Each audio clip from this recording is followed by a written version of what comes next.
Excellent. Good morning, everybody. Thank you so much for turning up. Gosh, pouring through the door. That's lovely. I hope you are enjoying the weather wherever you are. Here in Sydney, we've had a very nasty storm overnight, but it all looks pretty nice out there at the moment, all lovely blue skies. So I hope you're having the same sort of lovely weather as I'm having here. So today we're going to be talking about how to increase the value of legal departments. And I'm going to give you some tips about how to move forward with that.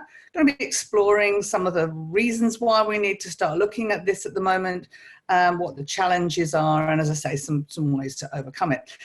You will see a chat box on your right. That's where you can type in comments and questions, and I can answer them. I'll also be asking you questions. It'd be really fabulous if you could type in some answers for me. That'd be brilliant. This video is available to download afterwards. You'll probably get the pack sometime tomorrow. But yeah, it'll include this and quite a few other bits and pieces to help you on your way. And of course, it is my business helping people make these changes and working with legal departments, but I'll explain how I do that later. But the majority of this is actually material and content that will help you. And then just a couple of minutes at the end about what I do. So I hope you find it useful. Do write in comments. Let's make this interactive. That'll be fantastic. Cool. Right, I'm going to start sharing my screen. If there are any technical problems, could you just type them in the chat, and I'll look at them and see what the issues are. So the first thing I have to do is go share, and then that's very interesting. All I've got is a desktop with an exclamation mark on it. Yeah, that's right. I know you can't speak, but you can hear. Probably more concern is that I can't share my screen, which is very weird. Hang on. I think I've downloaded a new version of Zoom. Sorry, I really thought I've practiced this one, but I think I got a new version. I just got to put it up again. Sorry, it should take a second.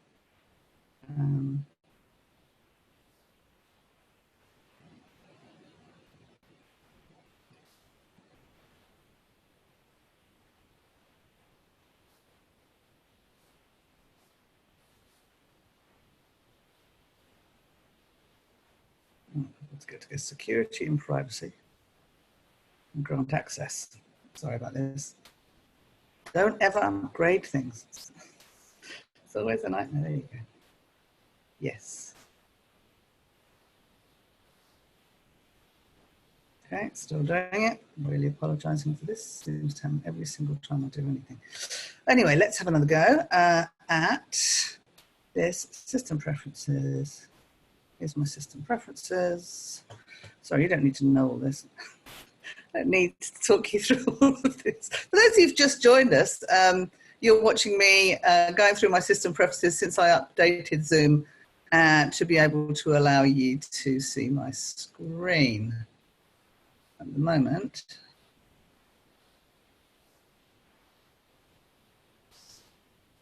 okay, hang on, security and privacy. Right, security and privacy, here we go.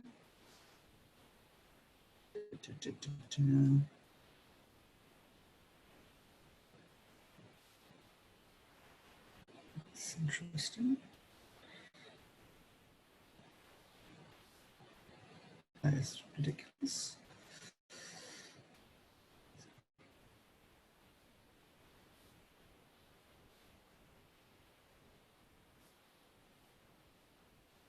Ah, not it.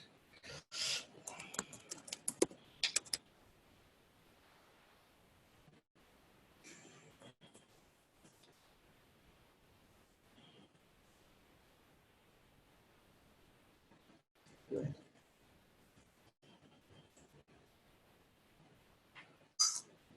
Okay, it made a good sound, so let's hope that that now works. Cool. Goodness, it's saying, can I do it? And I've already done it. So what I might do is just try this now. Doesn't work.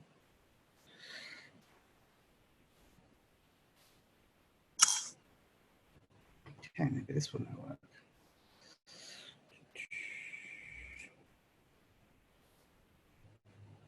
It doesn't want to share the screen at all. Oh, hang on. Gosh, how dull for you. It's this way.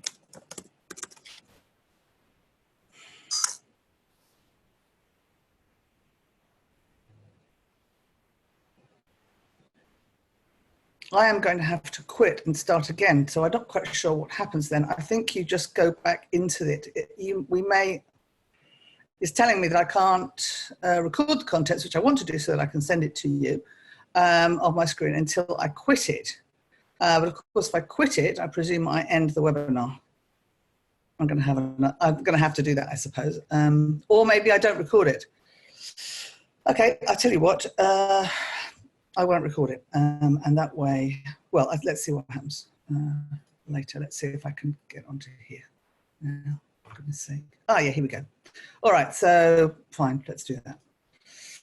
Finally. Ta-da. Hopefully you can see it now. I'm very, very sorry about that. Okay, so let me, more importantly, get on with what you signed up for doing, which is this. Cool. I just want to make sure I've got the chat open. That's good. All right. So, yes, you'll all be able to hear, but you can't speak. So do type in. And once again, more apologies for the technical problems at the beginning. And question. Oh, no, it doesn't think I can go on mute. Okay, excellent. Right. So here's the webinar. Let's make a start. Now, most of you are from... Right, that was supposed to be playing instead of all the difficulties we had. Okay, cool. I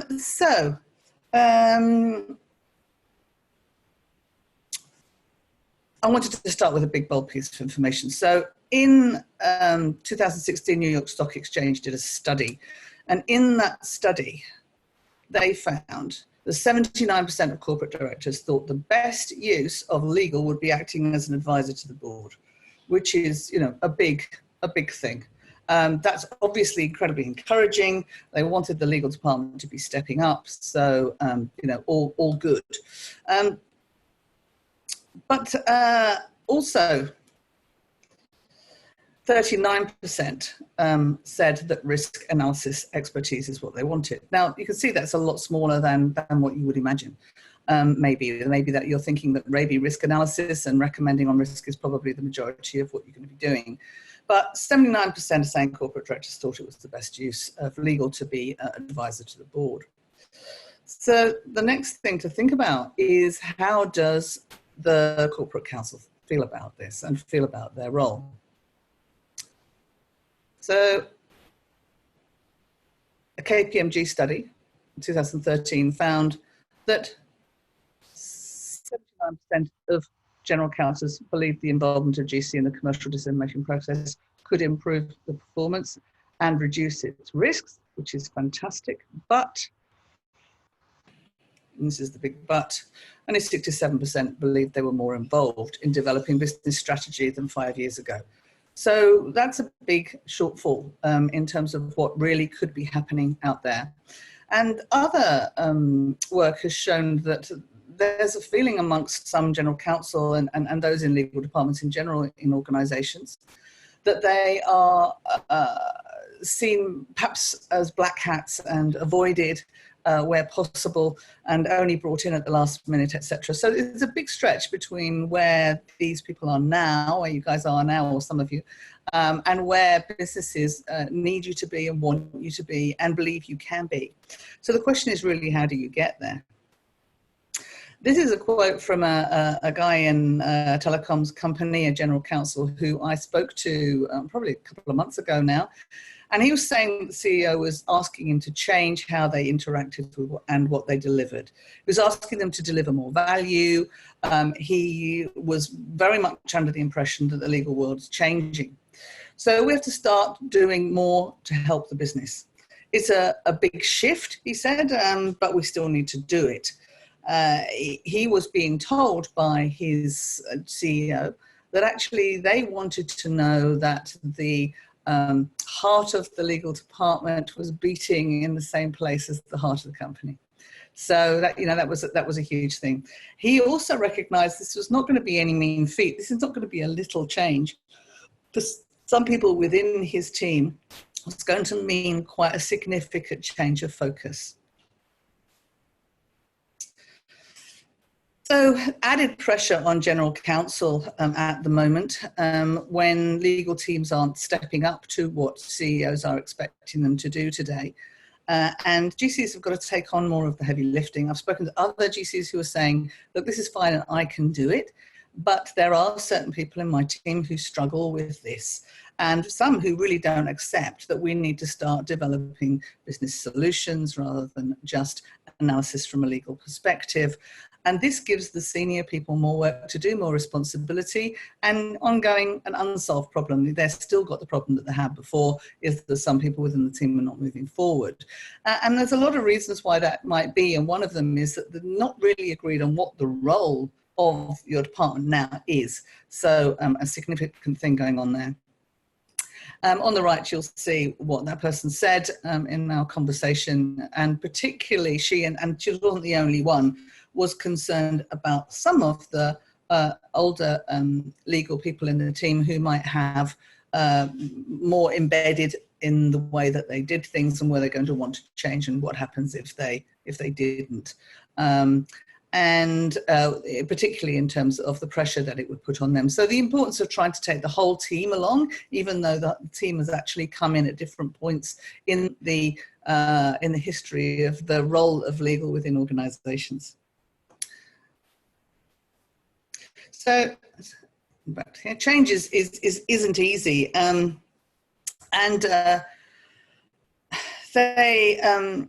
They don't want to cause problems. Any team leader doesn't want to cause problems by creating change. For some, it's just a can of worms. As soon as you bring it out, then there's going to be disruption, and perhaps it's easier to try and manage this sort of behind the scenes somehow. They don't want to risk conflict and disunity, and possibly even failure, like you're trying to do it and it doesn't really come off. So that leaves you, does that leave you in a worse position? And, you know, as this legal counsel on the right said, you know, basically there is some resistance. How is that going to happen?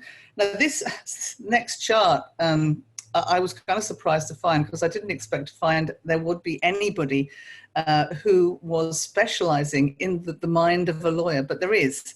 And this is the chap, Dr. Larry Richard.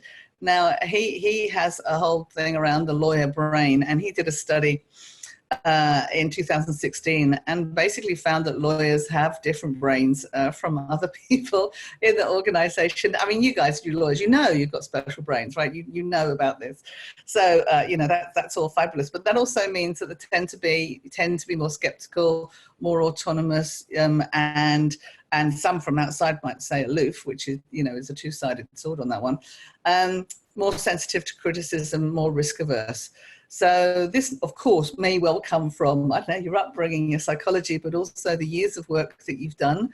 Being suspicious, being paid to be skeptical is going to rub off on how you see the world in general. It also means, according to him, that lawyers are more likely to focus on things that could go wrong, and therefore reluctant to try new things, and being afraid of being criticized if it goes wrong, if there's a blame culture, which when you have a department which is very much about a function, which is very much about what's right and what's wrong rather than the grey areas in the middle, then it's very easy to say, okay, so this is wrong and it's you that is wrong. Whereas perhaps other departments, whether things are right or wrong is, you know, is up for debate, but probably, you know, not the case for lawyers. So that means that openness to change is less prevalent amongst lawyers. So yeah, worth thinking about that.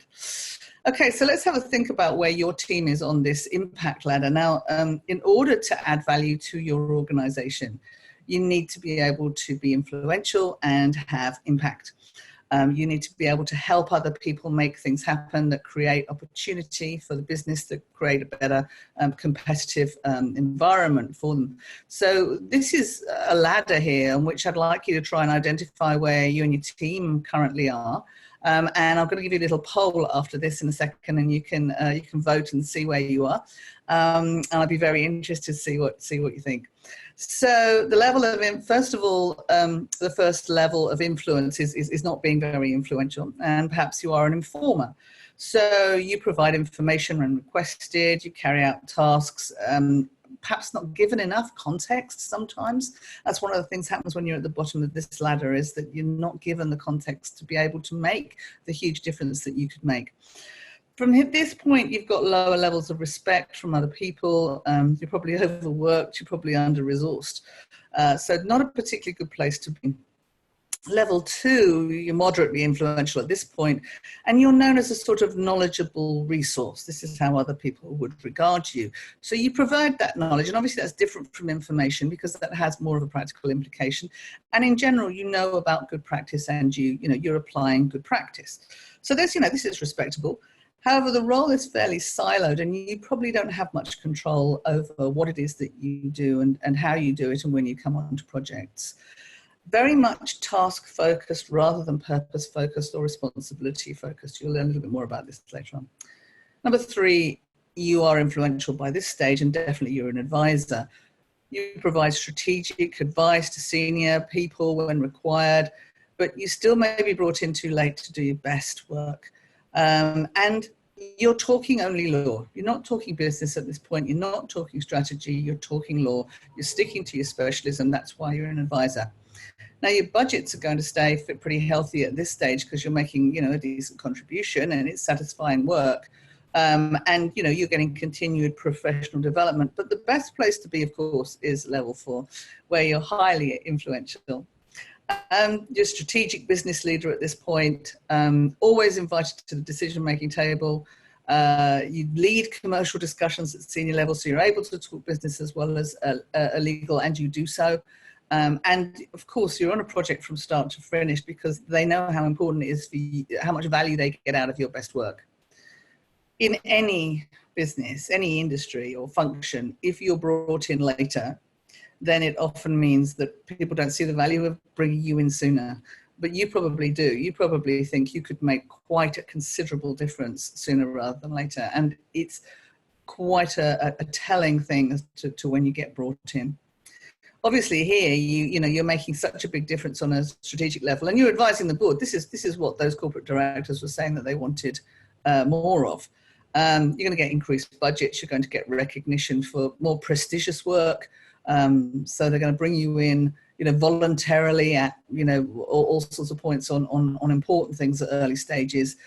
You get more opportunity to grow, you get more autonomy in how you work, your team gets more mastery increase and everything, and there's a more motivated team, of course.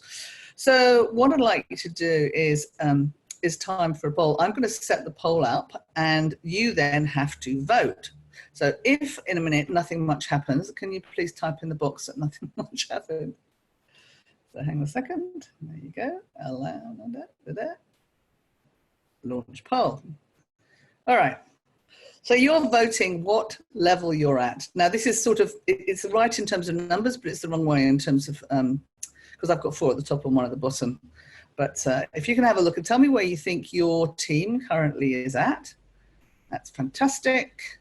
Got the votes coming in now. That's lovely.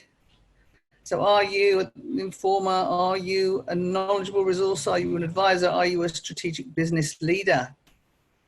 Absolutely lovely. All right. So that is excellent. Do you know that basically it's a split between 3, advisor and knowledgeable resource? So look, that's fabulous. Nobody's at number 1. Well done. That's really good. So that's great. But no one's at number 4 either. So that requirement for the board, from the board, that says, please step up, please be board advisors, please be strategic, please talk business as well as law, please open up opportunities for our business rather than just I say just protect him from risk as if it were a small thing to do. Obviously, it's not a small thing to do. It just demands our firm, every department, to open opportunities. This is not just for lawyers. So cool. So that's where you are. So let's have a bit of a look at where we're headed. And, you know, my big question is legal headed towards the back room or the boardroom? And by becoming more influential, you can move towards the boardroom. By adding more value, you move towards the boardroom rather than to the back room. Now, I'm not being really literal about this. So I'm not saying you will get on the board or you will spend time in the boardroom with the board members. I'm just saying, are you moving more towards the strategic decision making, or are you moving more towards, if you like, level 1 or level 4? Where is the department moving to? Where is the pressure at the moment? Is it to come down to just asking questions, or is it to be making bigger strategic decisions? Can you write me something in the chat about that, about where you think your company is trying to move the department? Is it asking for moving up the ladder, or is it actually putting pressure to move downwards or stay the same? So if you could do that, that would be great. It always takes a while to get the comments up, but that would be good. And in the meantime, I will move on. It is, you won't be able to know who wrote what, so don't worry. In fact, I'm not even sure that you see the questions. Yeah, you can write me which way you think the business is moving would be good. All right, so in-house legal needs to evolve, and it needs help to evolve. Okay, cool, lovely, some answers. Thank you so much. So here's some of the answers that were sent back. Yes, okay, cool. So one answer at the senior level, they want to go towards the boardroom, but the lower level management teams are somewhere between the back room and the boardroom. And then, yes, company trying to move to the boardroom, but it's just me, no team, small company in terms of size. Yep, cool. Move towards the boardroom, but it's difficult commercial business partner when you're still doing specialist functions. Absolutely, trying to do too many things at once. A lot of that also is to do with what you can get your team to do so that you can move up. I have built a couple of companies, one in London and one here, and what you're able to delegate and how effectively has such a major impact on where your whole team goes, because you can't step up without your role, if you like, being taken, or at least part of it. Because there is only so much that you can do in a day, and only so much headspace that you have, and you just can't move up unless you've got that sorted out, which is why it's important to get the whole team on this, so that you can help them, and so that you can step up and you can increase your own mastery, which is, I think what a lot of professional people get a kick out of is actually when you learn something, when you know something now that you didn't know how to do 6 months ago, and that's at every level. I never stop learning. So yeah, I think that's the best fun of working. So here I am. I'm a bit grumpy in this picture, but here I am. But I'm here to tell you that my mission is to increase the impact of in-house legal in organisations. So I'm here to provide you with ideas, provide you with strategies, to provide you with help in terms of coaching and learning, etc. So, that's, and if you read anything by me, I'm definitely for the next 3 to 6 months focusing pretty much entirely on legal. So I will be doing research and have done research into the whole thing, as well as talk to people, etc. So I'm hopefully going to be able to be a resource for you one way or another. So do we think we're as effective as we could be? I wonder, what do you reckon? Do you want to type in a yes or no? Could you be even more effective than you are today in terms of opening commercial opportunities for the business and making it more competitive? What do you think? The right answer, of course, is no, because none of us are as effective as we could be. So yes, well done to those brave people who wrote down no. Because yeah, you can't be, because there's always room for improvement. So let's have a look at what's happening.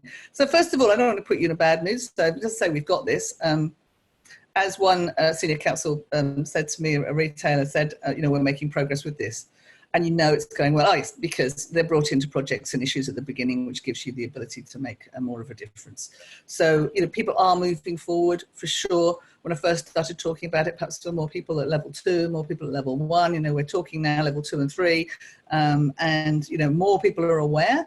Definitely, I mean, some of you who are here today, thank you so much for coming back, because I know that you were at the talks that I gave, WA or in Victoria or in New South Wales last year. So thanks for coming back. And I definitely remember there were some people that were going, yeah, no, I couldn't be more effective, and no, the business doesn't want me to step up. But I'm really feeling that the appreciation that the business needs people to step up is much more than it was. So 4 areas we need to address to get this sorted. So first of all, the areas, the mistakes we make, if you like, are when we're task and not purpose driven.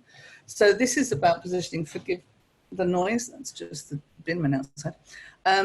So there are 4 drivers of influence, and the first one I want to talk to you about is positioning. So when we're dealing with a task and we're not thinking why it is we're doing it, and therefore opening up further opportunity to do something, or to do something better and bigger and in more commercially minded. So we need to think, and I'd invite you guys to think of why your function exists. Why does your team exist? This is a really important task to do with your team, and maybe do some homework for it yourself first. So Simon Sinek, he's a marketing guy, and this is something that he usually talks about with regard to companies and how to develop a company or a brand that is more powerful. And he says that mainly we say, okay, so what does this company do? What does this brand do? But actually we ought to start with, why does it exist? And I've found when I go through, and I'm doing a lot of this work with legal teams, but also with teams in marketing and teams, small companies or medium-sized companies in themselves, all sorts of people, to say, why do you really exist? And when you get an answer that goes, oh, it's to give this to this, or to provide this for this, that's not a why, that's a what. That's what you do. You can step back and go, yeah, but why does the business need us at all? What is it we are contributing to the business? I know that you need to go further than that. I'm sure you've all heard of, laddering questions. Why? I think there's a limit to how useful that is, because you can get to, I don't know, world peace or something by the end, which doesn't help anybody. But if you can just get up to what is it the business needs from our function, and try and just take it one step further than that, it's great. Then work out how we're supposed to deliver. So if that is why we exist, therefore, how do we deliver? How do we interact? Where should we sit in the business? So forget about what, because what is going to come third. Because you're going to go, if this is our purpose, then this is how we should operate, and therefore this is what we should do, and this is what we shouldn't do. With regard to this is what we shouldn't be doing, it's a case of trying to minimize it and or make it cheaper, so that you've got more time to do the stuff that makes a difference. Cool. Second one, other mistake, if you like, we make is when we focus on what I'm calling providing the ingredients, not the cake. Now, I like to imagine you've been asked to go to somebody's birthday and you've said you'll bring the cake, right? So you come along and you imagine yourself, you're going to the kitchen, a lot of people are still there, or have already arrived, and you've gone in and you've got loads of bags with ingredients. You've got some eggs, you've got some flour, you've got some sugar, whatever. I don't know what you got there, little oranges and stuff in that cake, and you're bringing them and you're putting them on there, and you're saying, okay, so the thing about these eggs is you need to do it like this, you mustn't do this. This flours, you must do this and do this and do this, but you mustn't do that. Essentially, you go through the ingredients, and that's not what's required. What's required is a cake, a solution, not an argument for the positives and negatives of using eggs and flour. Now, I'm being really basic here and facetious, and I'm not trying to belittle the complexity of your work. I'm trying to simplify it so we can talk about it, that's all. So I hope that that's okay. So they want cake, and not only do they want cake, they want you to put the cake on a platter, they want you to cut it up and serve it. So you have to be able to get a solution and then sell it to the team, and that's what they really want. If I can put it another way, your stakeholders don't want a pan for gold. They don't want, okay, you've told me all of the things, the rights and wrongs of these things. I don't want to have to put together a solution myself. What they want is a golden key given to them. And so you turn everything into a golden key that will open an opportunity for them, and that's what they want. And it's a bit different. And does it take more time? Yeah, it does. But that is where all business is going. The downside is if you're not able to do that, you can fall to the bottom, and the bottom overall in time is going to be technology. So it's a bit of a case, unfortunately, and this is not just legal. This is all sorts of departments. Maybe most departments, it's a case of step up or step out. So this is obviously a huge opportunity. It's also a requirement though for the business. In 5 years' time or so, unless it's golden keys, it's not going to be of use to the business, and there's not going to be tolerance of anything that isn't. This is a little, everybody delivers their recommendations in different ways. And this is just one way of building a cake rather than giving them ingredients, is to move from something like the left, which should be sort of rulings rather than rullings, sorry. You've got your data and your analysis and your recommendations on what it is that you're going to do, but thereafter, what is the solution and what are the 3 to 5 legal to business and business reasons why we should go with it? And then you provide your evidence, etc. So they're not interested in any of the workings out. And that's not just the case for you, as I say, it's the case for everybody.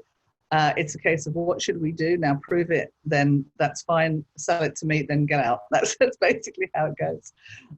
So it's a case of thinking in a different sort of more pointy way and letting them have their cake rather than their ingredients. Next one is solutions. That's the solutions one. And the solutions one, when you combine it with positioning, is that it will give you relevance to them. You'll become highly relevant because you're delivering that solutions, and they've positioned you now as a solutions department. So, that's fantastic. Number 3 issue is when we don't build strong relationships that empower our stakeholders. Now, this is really quite a big one, and it overlaps a little bit with the next one. So I'll just talk now. Relationships are really, really important, and I'm aware that as a legal department, if you like, I think of, and I don't mean this badly either. I mean this in a flattering way. The legal department is a technical department. You are obviously highly professional and qualified, but you're also technicians. So you have your head in the technicalities of what it is that you're doing and your expertise, which is phenomenal. But businesses are made of people. Decisions are made by people. And if you want your work to make a difference, which you need to do, and also it's good for you, you need to build those relationships so that people will let you in and allow you to do the work that you know that you can do and that you want to do. So that relationships are really important.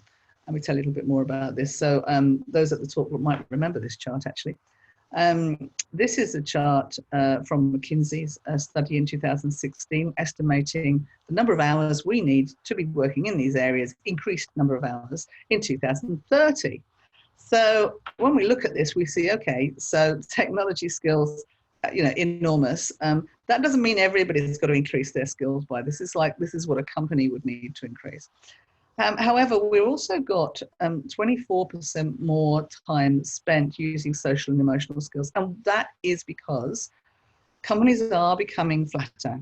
And that means that people don't work with people because they have to, but because they want to. So this is about pulling together and coming up with ideas together that will help the business. So your ability to collaborate and your ability to influence being a good thing, because there's no point in having ideas if nobody acts on them. So influence is not about manipulation. Influence is about making a difference in the business. That's what we're all supposed to do, I think. So collaboration and influence up 24%. And I'm sure that includes legal. You can see also that the higher level cognitive skills are going up too, which of course is what we're seeing. More jobs at the higher end in legal, fewer jobs at the bottom. Cool.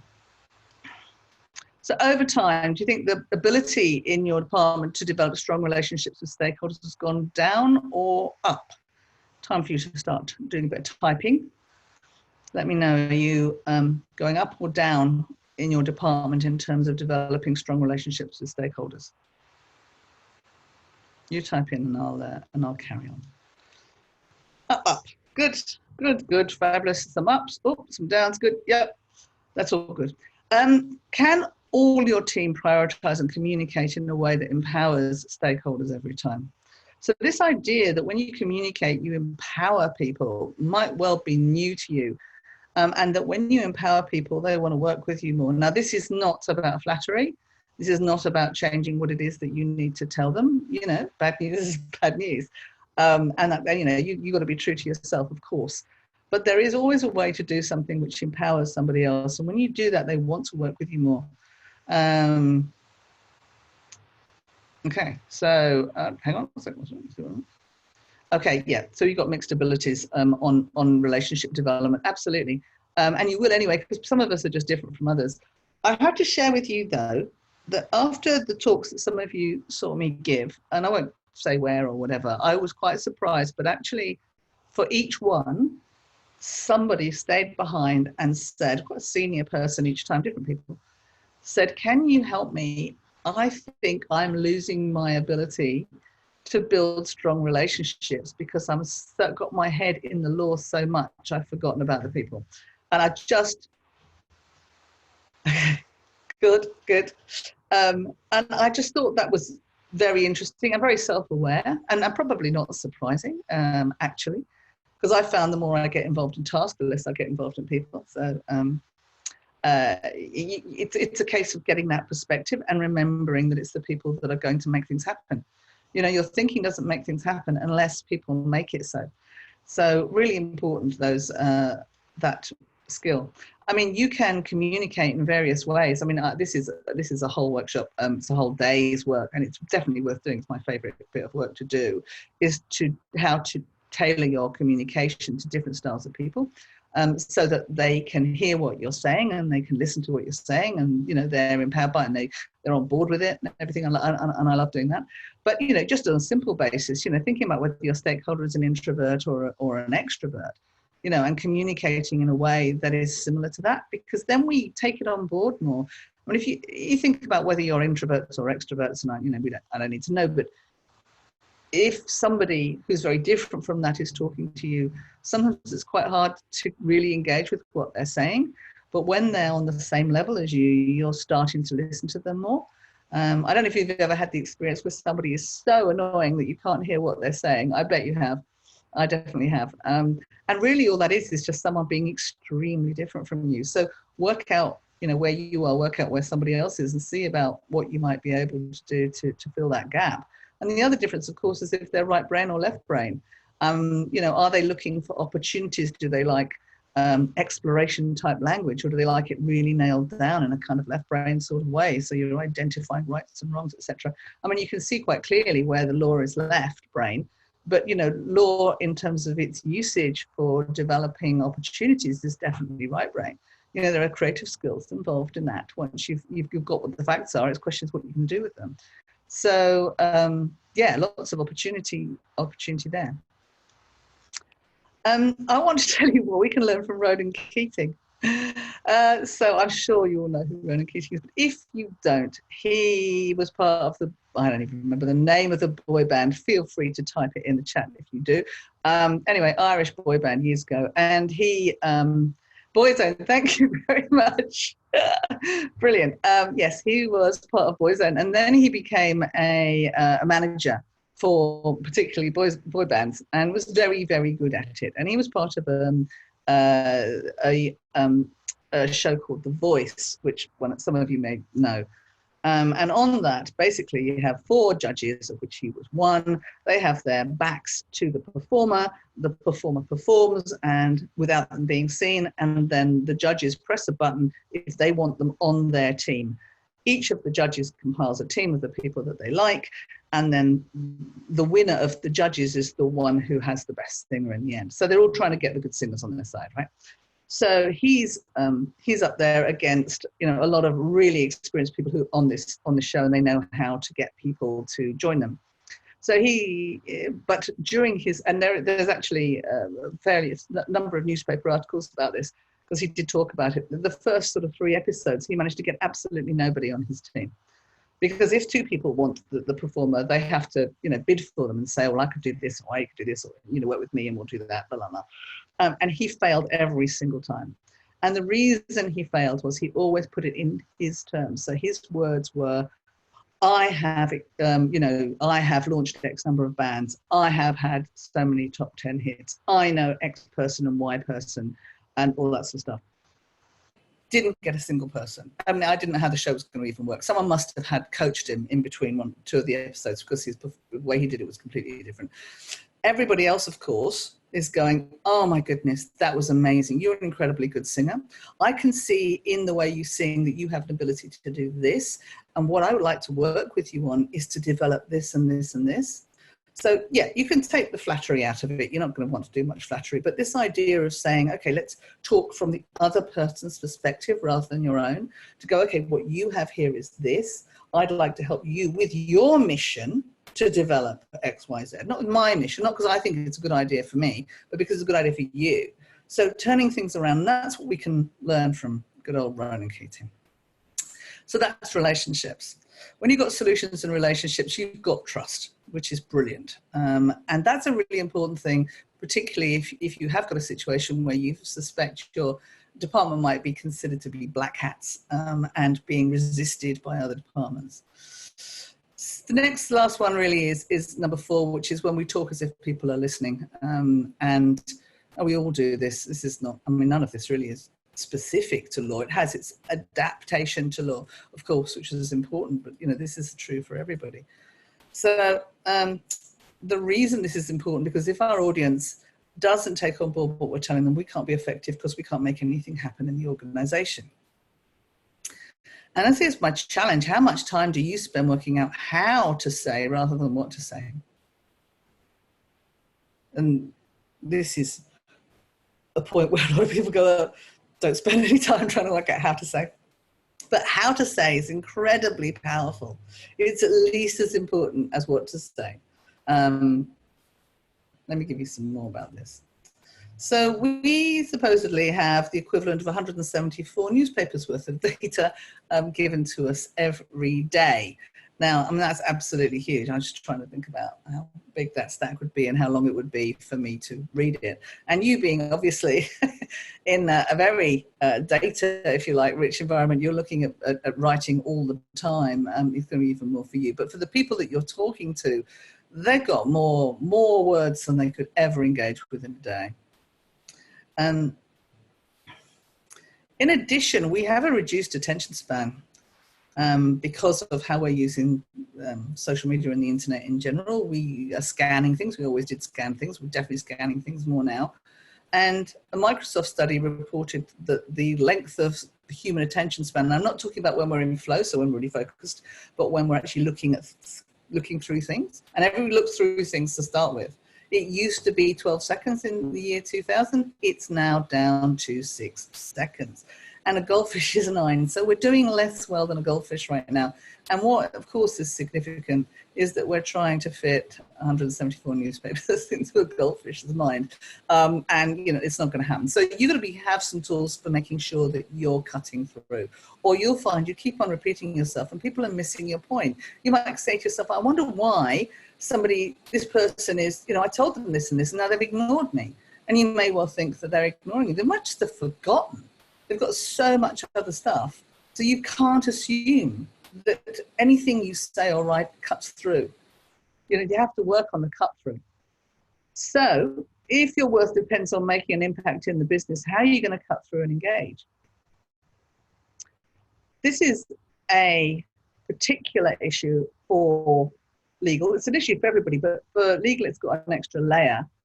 And has an extra challenge. And this is somebody from a pharmaceutical company I spoke to about a month ago. And they said that legal needs to review their language. Now, you may not have this issue.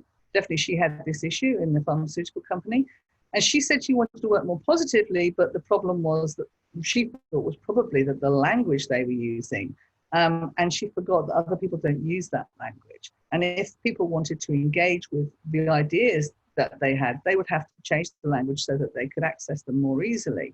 It also, she said, and it's got, I think it puts others off, but it's become a habit, yeah. She also talked about how it contributes to this idea of being aloof rather than being part of the team. And I think it's quite interesting, and once again came up in discussion after some of those talks, was, you know, this idea of an ivory tower versus engagement with the team, with the wider team in the business, and, you know, where the role really was, and whether you could keep your objectivity while still being within the team. And, you know, the answer is, I'm sure that you can, because a couple of other parts of the business have had to do exactly the same and basically compartmentalize their mind. So this is the objective view, and then how do I, from that, not destroying that in any way, make a solution that helps the team. So trying to be able to do both of those things. And of course, then that's communication. So what we get if we have communication and relations, we get alignment. So, you know, you're starting to see some very different words coming up from how people might normally think of engaging with the legal department. And credibility, of course, presumably you've always got credibility. But if you've got positioning in the right way in terms of business solutions and you're able to communicate it, obviously you're going to get credibility out of it. So these, you know, you don't have to work at those. If you do the four that are around the big four circles, you get the four in the middle, and you get, you know, you get influence as a result. So I have got one more thing for you after this, so don't disappear just yet, but I did want to share with you the sort of work that I do. So I can, basically, I tailor things to you, to be honest. I've got a, you know, a suite of things, but of course, it's tailored to you and your department. So you've got a diagnostic if you just wanted to start with something small to say, okay, so where are your strengths and weaknesses? This is often helpful if you've got people who are resistant in the team, and you can say, okay, well, look, we have looked at this, and we can see, we can talk here to you and talk to your stakeholders about where the gaps are, where you are now, where you'd like to be, where they'd like you to be, and how you're going. So, you know, we can come forward from that with recommendations. And then there's a half-day training on delivering solutions, like we talked about before, in terms of moving from the ingredients to more of a cake, and how you talk about it, how you view it. The positioning one, which I think is really important, is to go, actually, now that business has moved forward, what are we supposed to be about? What is our purpose? I mean, it sounds ridiculous, but when I've done this work with people, they start to see how they can move ahead by doing this. And also, this is a good way of getting the whole team involved and getting the whole team on board. And so, you know, they can see that if this is where our purpose is, then when I get this, I realize what it is I have to do. And so that's a good thing. Relationship development, as I said, this is one of my favorite ones to do, to be honest, because it changes the way you behave immediately and pretty much forever. So it's a very, very powerful way to harness people to your cause, to get people working well together, to sell in ideas, to get opportunities. It just does everything. So that's great. You know, and then there's cut through communication sort of training. So this is about the language. So, you know, that's fantastic. And then, you know, we can do various training for individuals as well. So yeah, so that's that. If you want to, I've still got one more thing to say after this, but if you'd like to find out more about it, or you'd like to work with me or whatever, this is a live link to my live calendar. It's a fabulous thing, this Calendly thing. So, you know, like if you're in your business and you can check whether other people are available by looking through their diaries and see what's available. This is my live diary. So it doesn't tell you what else I'm doing, but it tells you when I'm available.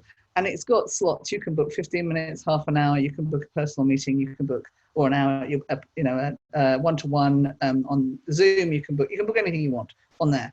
And so, you know, you'll know I'm free, and then it'll come through straight to your calendar and comes through straight to mine. So really handy. But I want to talk about one more thing, which is when we don't consider what will happen if we don't make the changes. That is a mistake that we make. So very often, and you guys do risk, you examine risk a lot. I don't actually know. I'd be interested to know if you examine what would happen if you didn't do something, rather than if you have, as well as what would happen if you did. So what we don't do when we're thinking about evolving the team and the risks of that, which we talked about at the front of this presentation, is we don't think about what happened if we didn't. And that's quite a considerable issue. So we don't think what would happen, and we also don't really seriously think about what would happen if we did do this and what the benefits would be.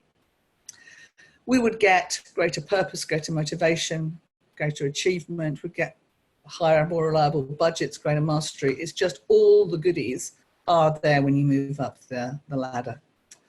So are there any questions that you'd like to ask me? Sorry, excuse me.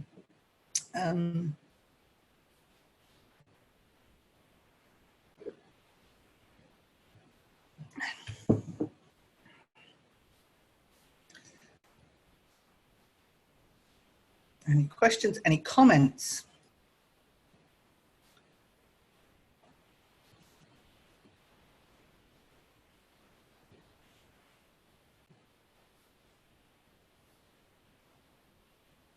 So finally, so excuse me, that's telling me I've got to shut up, doesn't it? Do we want to go to the back room? Do we want to go to the boardroom? What are we going to do about it? So that's basically where we are. Your resources pack that will come for you. Oh, thank you. That's extra. Thank you. So that's lovely. All right, good. Okay, so one person saying the challenges on my mind are, how do I get the business to have a uniform view of where they want legal to go? It's hard because I'm pushing my team to the boardroom, the rest of the team see them in the back room. Absolutely. So there are really powerful ways to do that. We can definitely, if you want to talk, that is great. The positioning task is a really big one. It's to do with what you currently do and how you engage and what you offer the business and how you offer it. When you stop acting, when you are, do you remember when you were a kid and you're you or a teenager and you said to your mum, stop treating me like a child, and she always said, well, stop acting like one then. Now, I'm not suggesting in any way that you're acting in a childish way. I'm suggesting that one of the things we do is we don't necessarily act in the way that we want to be seen all the time, and that is really important. Cool. And some lawyers need to really change their mindset. Absolutely. And this is what this is about. And I have found this so much. So it isn't anything, I don't think, to be honest, I don't think it's very easy to do it on your own. I think you do need, and this is another point, sorry for everybody else who's watching still, which is quite a lot of you. There's a question here about how do I move the team forward? How do I get the business to reevaluate where the team is? But also, some of the lawyers need to change their mindsets. And I think one of the things is that it's going to be hard for you to move the team forward without moving the individuals forward within it, because you can't promise promise a certain value to the company if there are certain people within the team who are not delivering it. So working with them on what the role is and what the implications are. And for the way that I work, I very much work on what is the benefit for them with change. So change is difficult. And as I mentioned, for lawyers, it seems that the changes, it could be harder still. But it's still happening, and there are companies out there that are managing it, but it just needs to be addressed. It's just not going to happen because you say, and it doesn't happen from learning either. I mean, one of the things that's big on behavior change has got to be coaching, because you can learn something. I mean, I definitely know a whole lot of things that I don't actually put into practice, and so learning something is one thing, putting it in practice is another. So coaching is where putting something into practice can make a big difference, and you can get the results at the end of that. It has to be a concerted effort. It doesn't happen by accident, this change.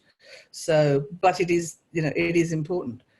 Otherwise, the department becomes relegated down towards the back room, and then that becomes, I don't know, outsourced.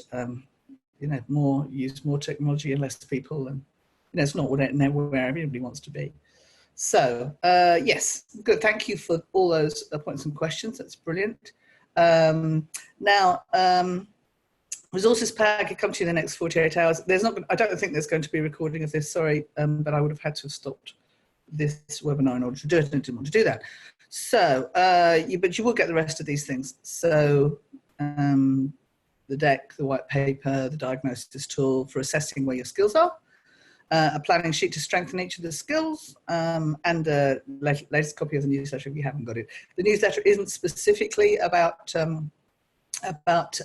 legal at the moment. Sometimes they will be industry specific, but sometimes they won't, and it's not at the moment. It's about storytelling, which is still useful, but I've got another one on storytelling to do before we're through to the next subject area. Anyway, that's cool. I just want to say thank you very much, and I hope it's been helpful, and enjoy the rest of your Wednesday, everybody. Thanks very much.